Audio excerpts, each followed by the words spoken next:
Good evening. We begin tonight with an update on the reported fraud at the SSL. On Wednesday, the Minister of Finance, Dr. Nigel Clark, said that the state regulator had acquired court orders preventing SSL, its trustee and its directors from requesting voluntary liquidation. According to Minister Clark, SSL used its authority under the Financial Services Commission Act to apply to the company's Office of Jamaica on or around January 16 for a member's voluntary wind-up under the recent interim management. The FSC court orders have prohibited SSL's directors from disposing of, trading with, withdrawing, transferring, or otherwise dissipating any assets or liabilities in SSL's name or the names of its clients. Additionally, the FSC is attempting to prevent SSL's directors from restructuring the business or its activities, whether through documents or other means. The FSC is also attempting to prevent SSL's directors from reorganizing the business or its operation, their organization of its members, or the assets and liabilities of the company. The FSC has also ordered SSL to abide by its directives and those of temporary manager Ken Tomlinson and those working under his direction, as well as to refrain from interfering with the investigation into the alleged fraudulent use of dozens of accounts. This comes on the heels of the declaration by Prime Minister Andrew Holness on Tuesday at the annual Jamaica Stock Exchange Capital Markets Conference that his administration will not bail out any failed financial institution. In other news tonight, Ian Hales has poured scorn upon an Integrity Commission IC report referring him, his wife, and mother to the police for criminal investigation, stating that there is nothing there that speaks to anything unethical on his part, adding that it is nothing but a fishing expedition. In 2015, an investigation was launched by the Office of the Contractor General in regards to a mischievous report. And if you read the report, it was probably more than 20 or 30 hearsay and innuendos that was in the entire original complaint. I can sit here this morning and I can say to you that on page 202 of this report, the Contractor General said that he finds no evidence linking me to any other properties. So I thank him for exonerating me. That's number one. Number two is that the Contractor General, out of malice, went further. After he didn't find anything in 232 pages, he went further. For a surveyor document that my wife paid for, that the surveyor went out and did the survey, he's saying that the signature doesn't match the surveyor's signature. Even though we paid for it, it came out of the surveyor's office. The surveyor went out and did the survey after being commissioned. He's saying that the signature doesn't match. The document is real, you know. The document, no, it's a perfect document outside of the surveyor's office, but they're saying that the signature doesn't match. The report's release had stated that both Hales, who formerly represented Hanover Western, and his wife, Charlotte, were referred for criminal investigation after the Office of the Contractor General found prima facie evidence of forgery relating to the sketch plan of the Cousins Cove Resort property in Green Island, Hanover. Mr. Hales had obtained a court injunction in 2017 blocking the tabling of the report, but the Supreme Court last December dismissed his application for leave to apply for judicial review regarding its release. Still tonight, Minister of Foreign Affairs and Foreign Trade Kamina Johnson-Smith has reiterated Jamaica's call for a concerted international effort against the illegal trade in firearms.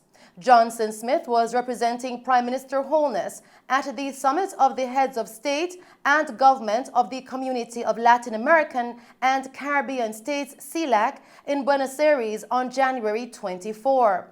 The minister stated that security continues to be a concern for the region and has worsened due to illicit trafficking of small arms and light weapons. Security continues to be a concern for the region and has worsened due to illicit trafficking of small arms and light weapons. Gun violence continues to be particularly problematic in countries like Jamaica that do not manufacture weapons. Jamaica therefore supports CELAC's special declaration on the need to combat illicit trafficking of firearms, their parts, components, and ammunition as proposed by Mexico, and which is aligned with our commitment to curb the proliferation and availability of illicit firearms that contribute to the high levels of violence and insecurity within the region. Minister Johnson Smith also committed with regard to climate change to continue to reinforce greater solidarity and cooperation in climate resilience and disaster risk management. Jamaica encourages all member states of CELAC to continue to reinforce greater solidarity and cooperation in climate resilience and disaster risk management. We also call on CELAC member states to support CARICOM countries' calls for a new international financial architecture aligned with the Sustainable Development Goals, as well as a multidimensional vulnerability index which supports sustainable development. In news from St. Anne, following a confrontation with law enforcement officers at the Ocho Rios police station in the parish last night, several inmates were transferred to Portland. According to Senior Superintendent Dwight Powell, head of the St. Anne Police Division, the incident occurred after the police attempted to search the men's cells and the inmates reportedly shouted and physically assaulted the police, and as such they had to be restrained. As a result of the altercation, one prisoner needed medical assistance and was taken to the hospital. As a fire unit waited in readiness, the police received support from the Jamaica Defense Force, JDF, to manage the situation. A large group of curious onlookers gathered close to the station as word of the commotion spread. 4 detainees were observed being escorted to a truck and were transported from the structure while onlookers watched. 5 convicts have been charged in connection with this incident. Continuing with the news tonight, the Office of the Children's Advocate is responding with shock and deep concern at a viral social media video that has been circulating with an alleged teacher. The 45-second long video captures an extremely troubling incident during which the teacher appears to have had a massive meltdown and a loss of control in a classroom, which resulted in him hurling expletives and chasing a student out of the classroom and onto the corridors of the school grounds. This appeared to have been done in the presence of several children.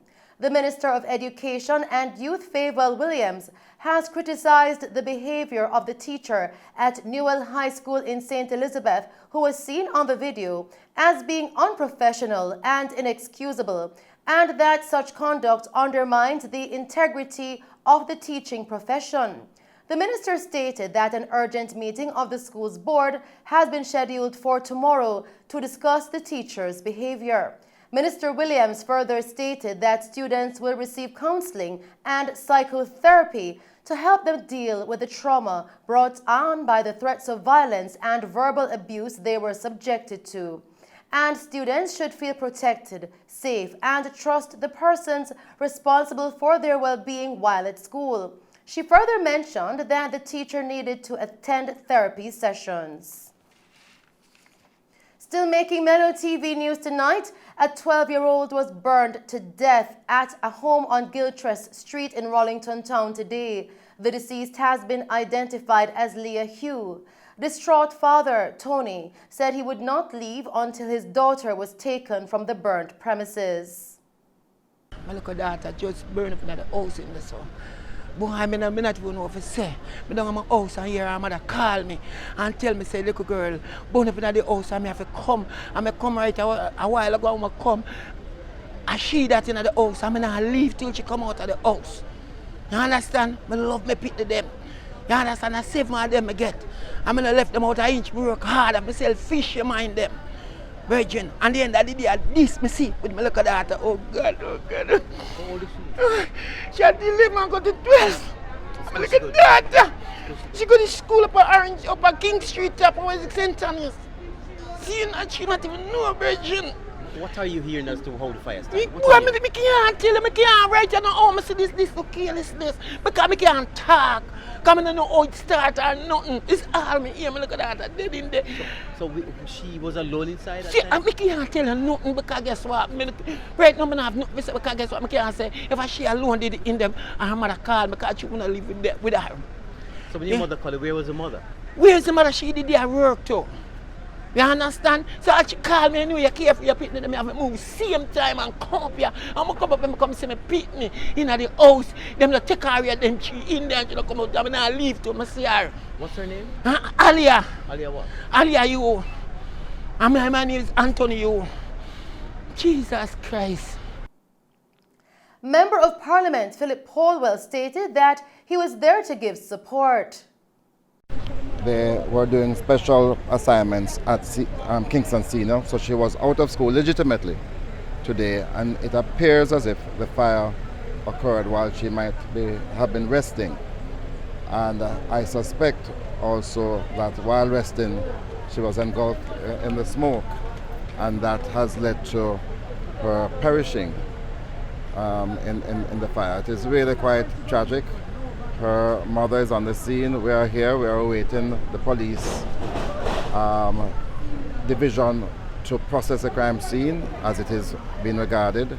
Her body is still in the house. So we're waiting. It's quite a tragic situation for us. From your understanding, what may have caused the fire? Well, we haven't been able to get any details as yet from the fire brigade. They are also processing. We are awaiting the confirmation as to what caused the fire. But it's really quite a tragic situation. Also, from what you're gathering, do you know she was alone? It appears as if there might have been somebody else there. That's what the mother reported to me.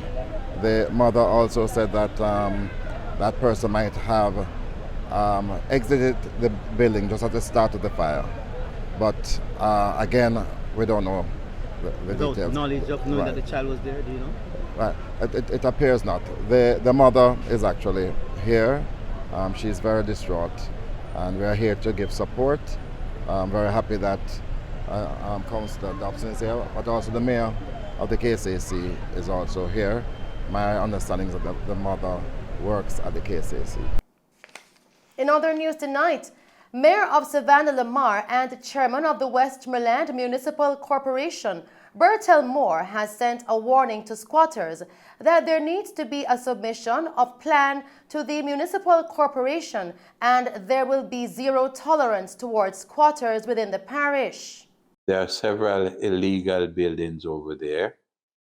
They have not submitted any plans whatsoever to the corporation. We have served some notices already, and I did not see anyone, but my officer would know even better. But I'm sure if there was anyone that comes in, they would have informed me. So today, we are going to serve some enforcement notices because our responsibility is to ensure proper development. If you don't submit a plan to the corporation, you are not supposed to build. So your plan must come in, must be approved before you start building. Mr. Moore's warning comes following an operation which was carried out under the municipal corporation on Wednesday, placing stop orders on several illegal building sites in the Landilo community. According to the landowner, he would find the owner of the property before he begins construction. Only board house, but you look around now. Concrete house? Yeah, you look around all over. Concrete. Right. You see, I tell them going too far. So this is not poor people putting up these concrete structures. No. Rich people them a put up. Yes, because they know it's not theirs. So them feel say anything can happen to it. Right. But you leave here today, tomorrow you see the truck them, the material truck them are coming. Yeah, that's what direct going to happen. So me not stop work. Me not see the paper yet. They go come talk to me. So me still a go put in my material. Them have to come with the paper. Cause me an intelligent youth too. Me not go for no paper. Like how them can't go put it on the rest of people's house. Come put it on mine too. You understand? I we get who me forget then. America me woman there. If a power them say them have, we got power too. You understand what I mean? Power fight power. You understand what I mean? And money I spend. And that's our news package for you tonight. Thank you for tuning in to Mello TV Evening News at 8. I am Shelley Hill. Do stay safe, pleasant viewing, and thanks for watching.